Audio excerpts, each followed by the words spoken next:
عمرو بن دینار نے خبر دی، انہوں نے جابر بن زید سے سنا، انہوں نے حضرت عبداللہ بن عباس رضی اللہ عنہ سے سنا۔ آپ نے کہا کہ میں نے رسول کریم صلی اللہ علیہ وسلم کو عرفات میں خطبہ دیتے سنا تھا کہ جس کے پاس احرام میں جوتے نہ ہوں وہ موزے پہن لے، اور جس کے پاس تہبند نہ ہو وہ پجامہ پہن لے۔ صحیح بخاری حدیث نمبر 1841۔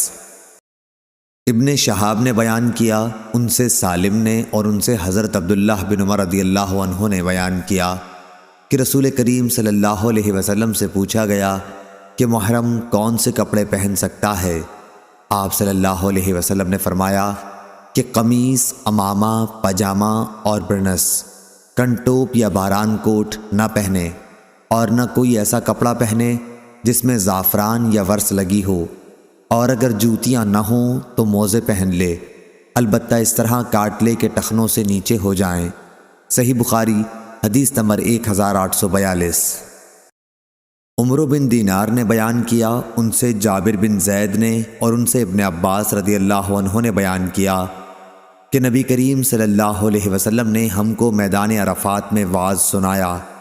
اس میں آپ صلی اللہ علیہ وسلم نے فرمایا کہ اگر کسی کو احرام کے لیے تہبند نہ ملے تو وہ پاجامہ پہن لے، اور اگر کسی کو جوتے نہ ملیں تو وہ موزے پہن لے۔ صحیح بخاری حدیث نمبر 1843۔ عبید اللہ بن موصلی نے بیان کیا، انہوں نے کہا کہ ہم سے اسرائیل نے، انہوں نے کہا کہ ہم سے ابو اسحاق نے بیان کیا، اور ان سے برا رضی اللہ عنہ نے بیان کیا کہ نبی کریم صلی اللہ علیہ وسلم نے ذی القعدہ میں عمرہ کیا تو مکے والوں نے آپ کو مکے میں داخل ہونے سے روک دیا۔ پھر ان سے اس شرط پر صلح ہوئی کہ ہتھیار نیام میں ڈال کر مکے میں داخل ہوں گے۔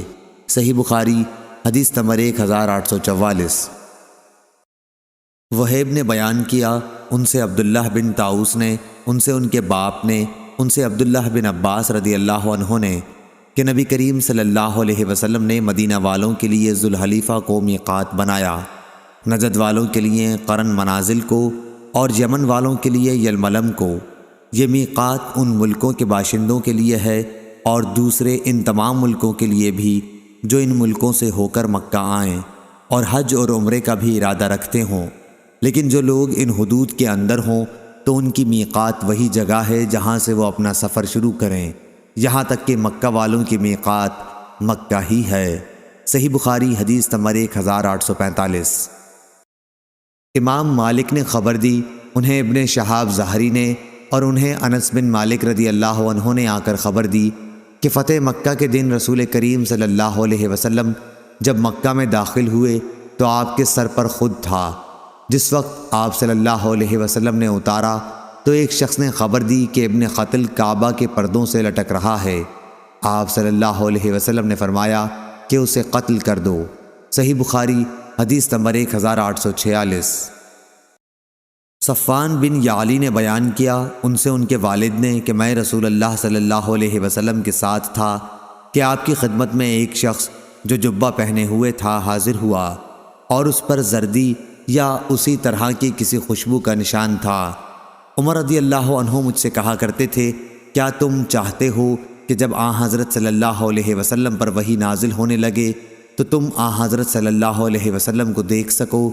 اس وقت آپ پر وحی نازل ہوئی، پھر وہ حالت جاتی رہی، پھر آپ نے فرمایا کہ جس طرح اپنے حج میں کرتے ہو اسی طرح عمرے میں بھی کرو۔ صحیح بخاری حدیث نمبر 1847۔ ایک شخص نے دوسرے شخص کے ہاتھ میں دانت سے کاٹا تھا، دوسرے نے جو اپنا ہاتھ کھینچا تو اس کا دانت اکھڑ گیا۔ نبی کریم صلی اللہ علیہ وسلم نے اس کا کوئی بدلہ نہیں دلوایا۔ صحیح بخاری حدیث نمبر 1848۔ سعید بن جبیر نے بیان کیا، اور ان سے حضرت عبداللہ بن عباس رضی اللہ عنہ نے کہا کہ میدان عرفات میں ایک شخص نبی کریم صلی اللہ علیہ وسلم کے ساتھ ٹھہرا ہوا تھا کہ اپنی اونٹنی سے گر پڑا اور اس اونٹنی نے اس کی گردن توڑ ڈالی۔ نبی کریم صلی اللہ علیہ وسلم نے فرمایا کہ پانی اور بیری کے پتوں سے اسے غسل دو اور احرام ہی کے 2 کپڑوں کا کفن دو، لیکن خوشبو نہ لگانا، نہ اس کا سر چھپانا، کیونکہ اللہ تعالیٰ قیامت میں اسے لبیک کہتے اٹھائے گا۔ صحیح بخاری حدیث نمبر 1849۔ سعید بن جبیر نے بیان کیا اور ان سے حضرت عبداللہ بن عباس رضی اللہ عنہ نے کہ ایک شخص نبی کریم صلی اللہ علیہ وسلم کے ساتھ عرفات میں ٹھہرا ہوا تھا کہ اپنی اونٹنی سے گر پڑا اور اس نے اس کی گردن توڑ دی، تو نبی کریم صلی اللہ علیہ وسلم نے فرمایا کہ اسے پانی اور بیری سے غسل دے کر 2 کپڑوں احرام والوں ہی میں کفنا دو، لیکن خوشبو نہ لگانا، نہ سر چھپانا اور نہ حنوط لگانا، کیونکہ اللہ تعالیٰ قیامت میں اسے لبیک پکارتے ہوئے اٹھائے گا۔ صحیح بخاری حدیث نمبر 1850۔